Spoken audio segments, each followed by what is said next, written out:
Good morning, this is Sarah with the Kentucky Department of Medicaid. It is not quite 8:30 and we're still clearing out the waiting room, so we'll give it just a few minutes before we get started.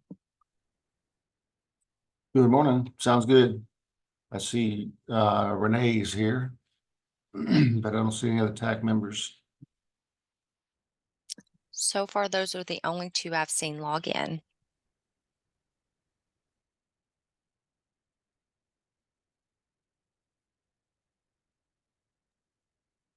Yes, I'm here. I am about 3 minutes away from my office, so I'll turn my camera on as soon as I stop my car.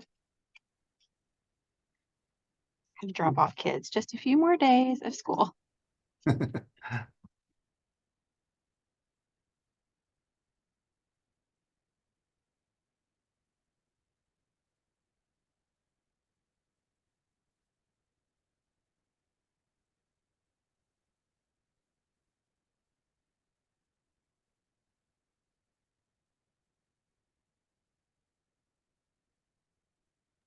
Where we live in Shelby County, my child that's in elementary goes to school at 7:15, and then my child that's in middle school doesn't start school till 8:30, and it makes drop off really fun.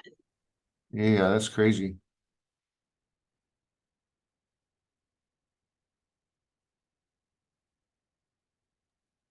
It's 8:30 and the waiting room is cleared. There is still just the two TAC members. We can start and revisit if we have a quorum. Oh, there's Emily. Morning, everyone. Morning. And so we can go ahead and get started, or we can wait, whichever you prefer. Yeah, we can go ahead and get started. Good morning, everyone. And I guess the first thing on the agenda would be to review and approve the March 12th minutes. And I have read them, and I also had read them, and I will make an motion to approve them. okay. So, Dale, I'll second. all right. Then the next item is a follow-up from the Department of Medicaid. Renee has to be on camera to vote. I'm sorry, Dale. Oh, okay. That's right. Okay. We can hold off on that. Yeah, I am like 1 minute away. So sorry.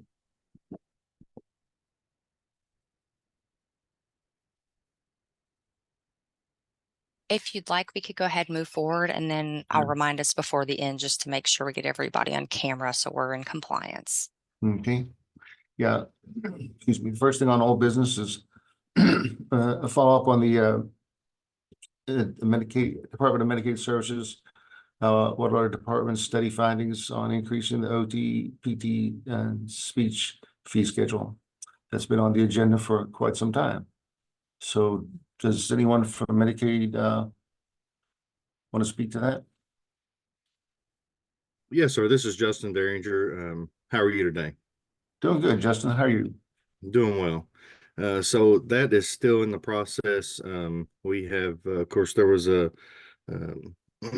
some or a new budget that came out with the legislature, and so we're still looking at that and seeing how that kind of fits in, and so all of that's still being reviewed and monitored. Okay. It'll probably be on the next TAC meeting, old business. So thank you for that, Justin.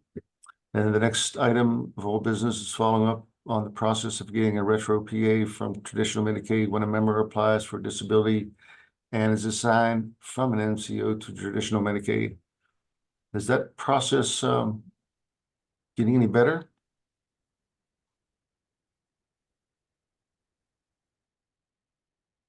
Anyone want to speak to that? I believe our eligibility person is currently logging in as we speak. And Okay. I want to, So one of the things that I was wanting to kind of know about that myself, one of the things that we have met with repeatedly with our prior authorization vendor to make sure that all a provider would need to do is take that prior authorization from an MCO, send it in to Gainwell, our vendor, and they would approve that. So there doesn't have to be any additional prior authorization, and to try to make that process as simple as possible. So I hope that's improved and got better if anybody has tried that lately.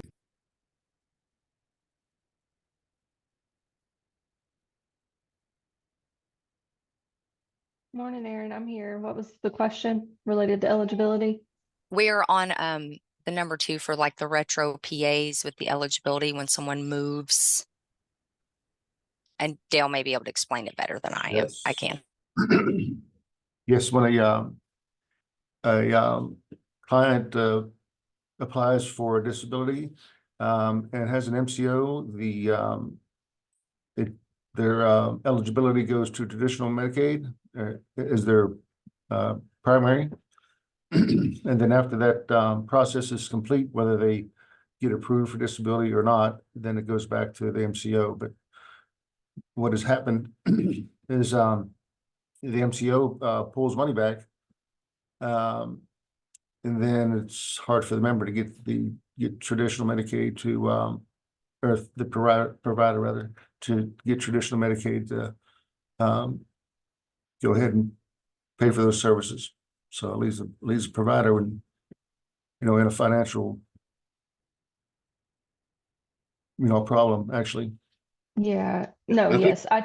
Sorry, go ahead, Justin. Yeah, Jordan, I was going to say, I think that's a policy issue that we've hopefully fixed, but we'll see if anybody has any experience with it. It's not been fixed. Retroactive SSI is always issued as traditional Medicaid. That's per our state regulations. It's something we've talked about amending. Just here recently, we've heard a lot from the providers that this is a big strain for them financially and just administratively. So it's something that's going to require a pretty major systems change and then also a administrative regulation change for us. It's something that's in process. We're currently kind of researching what we can do, making sure the change would be compliant with our MCO contracts and things like that. But it's something we're aware of and we're definitely working on trying to find a resolution to that.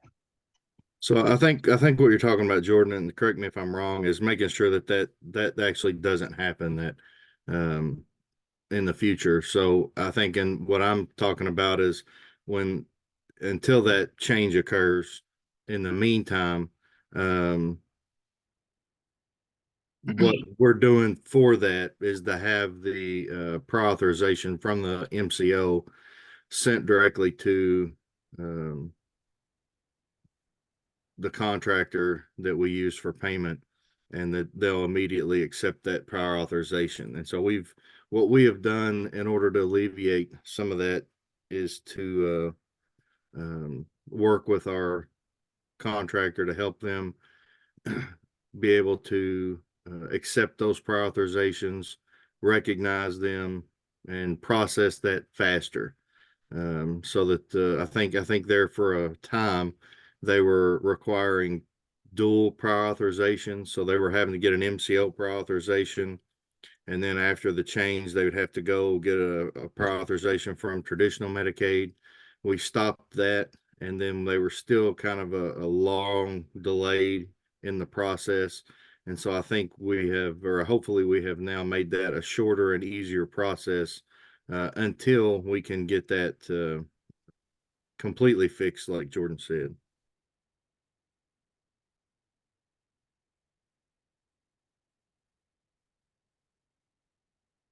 Okay, before we go to the third item on old business, I see that Renee is on now, and if we want to vote, For the record, Chris has also joined. She's also here. okay. The review and approval of the March 12 minutes. So do I have a motion to approve those? I'll motion to approve. Okay, I'll second. all right, we've got that taken care of. Item 3 on old business is the request for these caregiver training CPT codes. We had a provider that and it's Pam Marshall that told me the other day that she had some problems with getting MCOs to recognize those codes. You want to speak to that, Pam? Sure.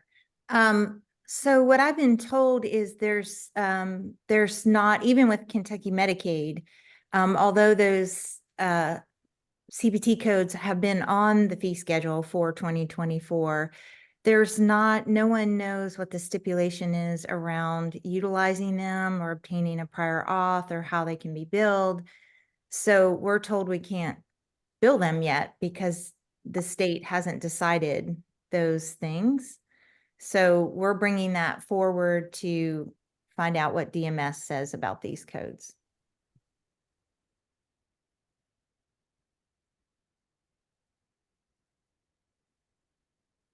Thank you, Ms. Marshall. We actually have some meetings set up with the MCOs to discuss these issues that they have with these codes. So like I said, they have been on the fee schedule. They are on the fee schedule.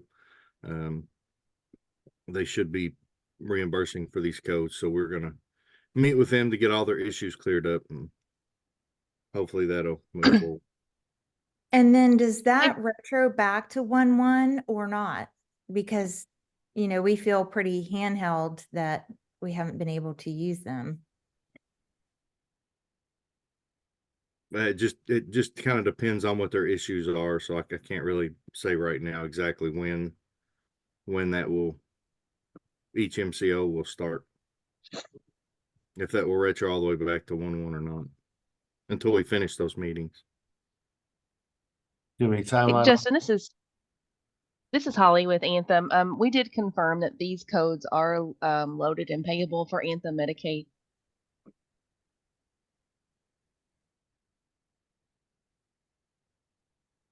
It should be cleared up by the next meeting, by the next TAC meeting.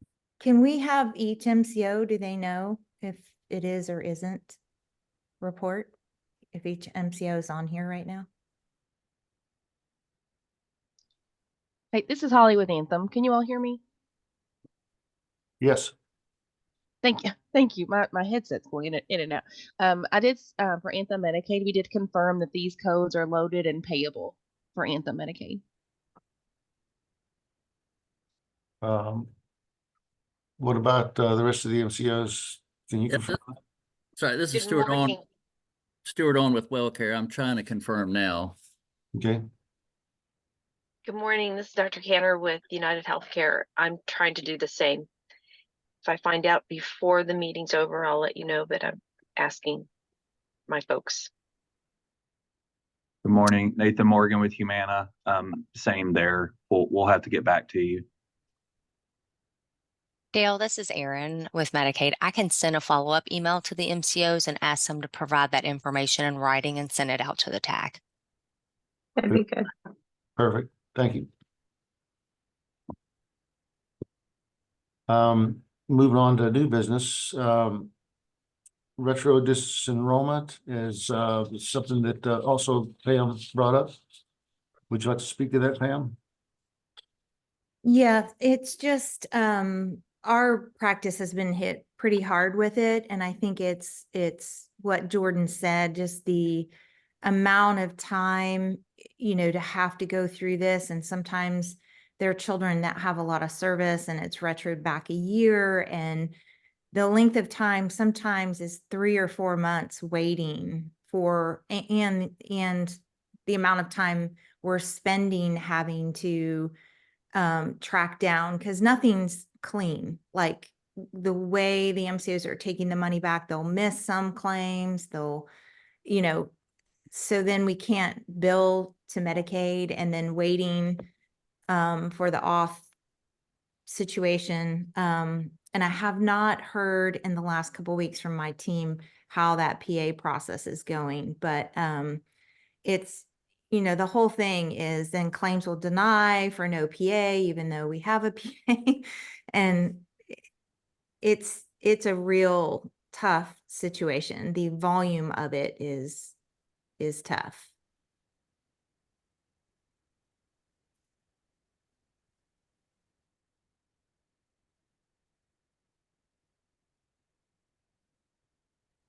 So could someone from Medicaid speak to that?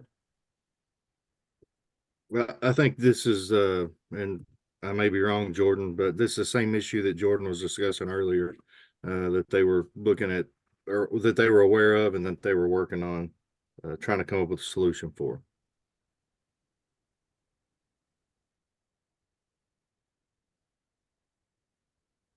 That's correct, Justin. It's something we've been made aware of. There's been talks with several different groups within the department about how to go about correcting this. It's just something that's in process currently, and I don't have any kind of timeline for you. I apologize, but it is something we're aware of, and we're actively working to fix that for the providers and for the members.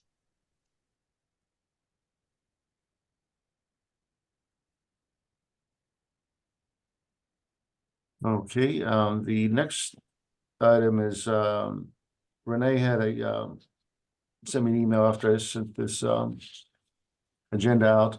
Would you like to address what you were speaking about in your email, Renee?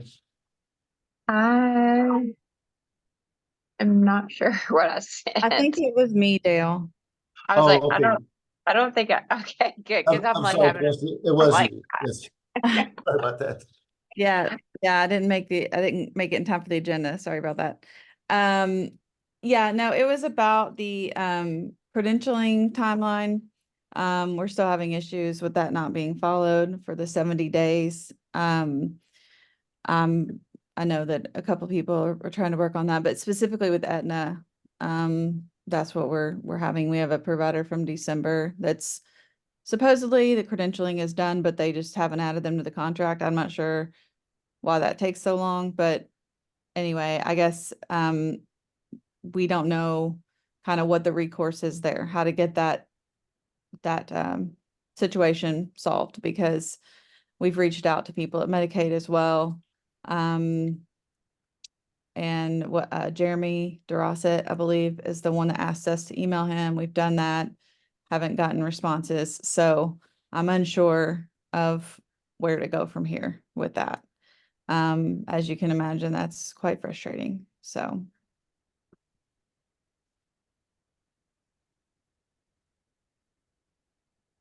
So what can we do to fix this?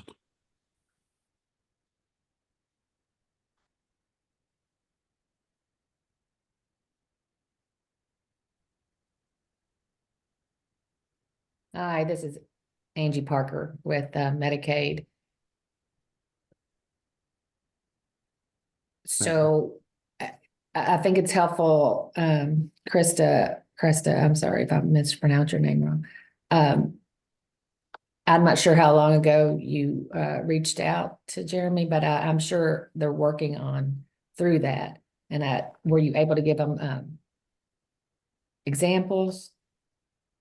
Yes, we gave them several examples, several emails. I don't have a phone number, I don't believe, for him.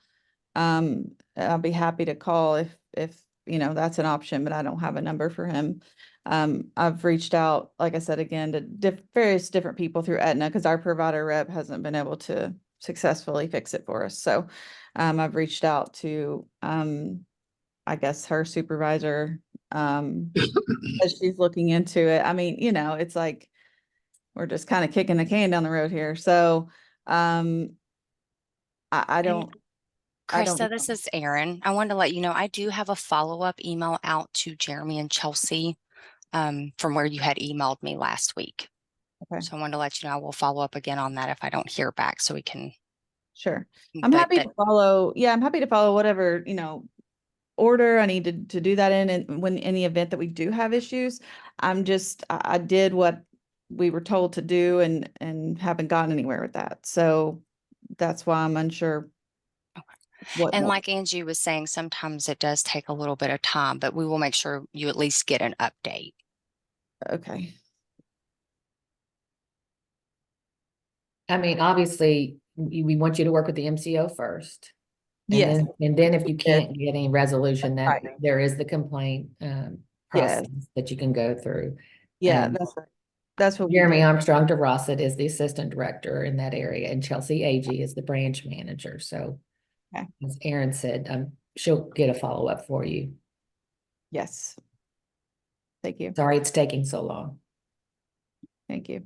And if anyone from Aetna's on the phone can address the challenges with this, that might be helpful too. I think what our provider rep told us was they're short-staffed, which, you know, we all are. So I understand that. Hey, Angie, it's Kelly Pullen. I'm checking into it right now. I'll be in touch. Thanks, Kelly.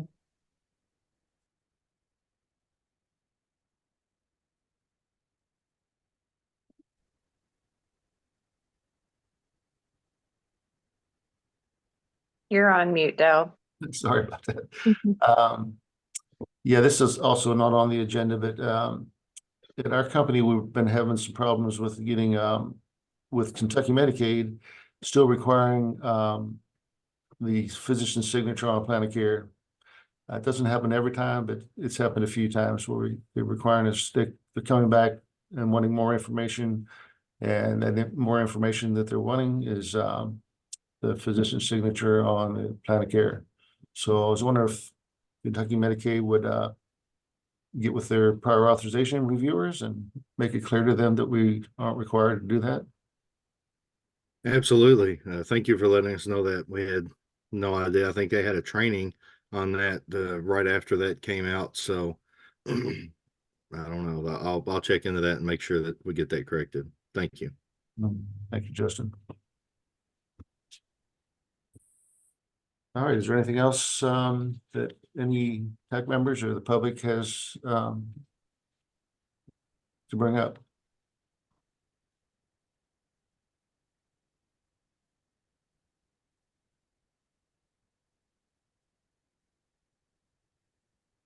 And it doesn't look like we have any recommendations for the MAC this time.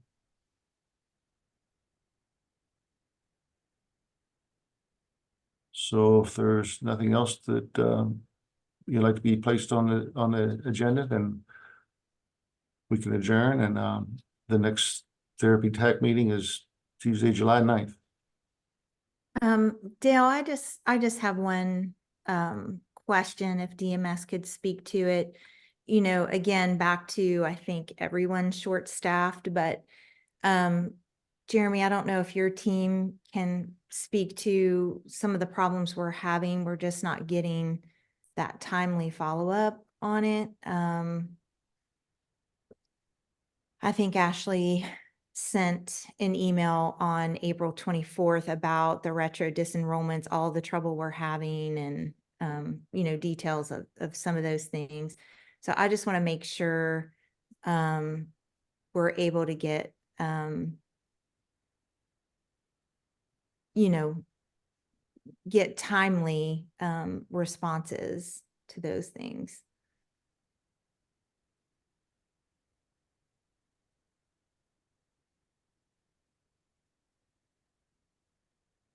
So were you speaking to Justin? You said Jeremy, but I think you meant Justin, right? Yeah, I meant Justin. I'm sorry. Okay, I'm sorry. Yeah, Justin and Jordan. I think Jordan was on the email thread as well. Sure. Yeah. I apologize if we didn't get back to you sooner or on time. I know we definitely recognize that problem and are working on it. As Jordan said, I know I attacked it from my side, which was making sure that the prior authorization system was easier for you all, was faster for you all, was clearer to everybody from a policy standpoint of what we allow and don't allow, and so that issue, the burden of that issue is lessened. On Jordan's side, like she said, it is a much bigger ask to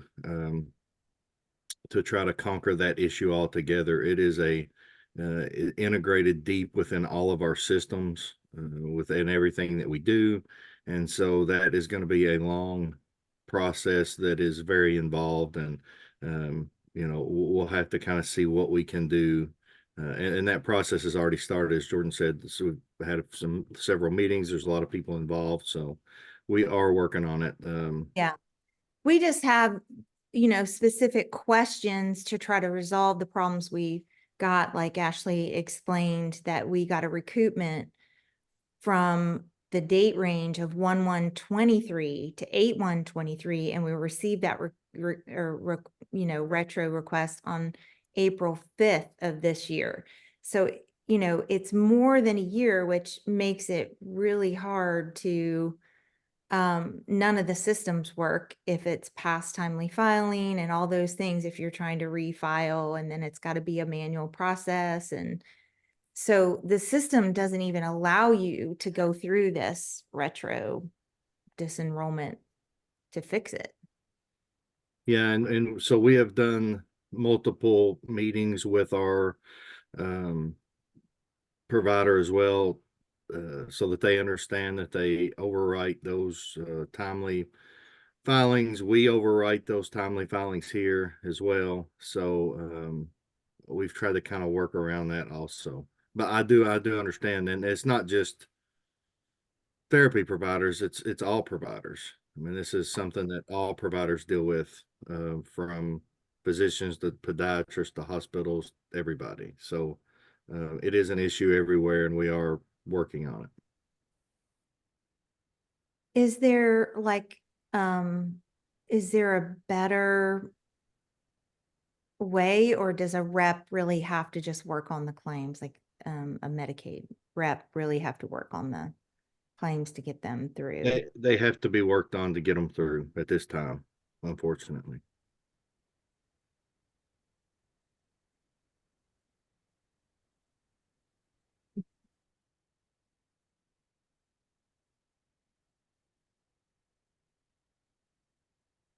So any other business?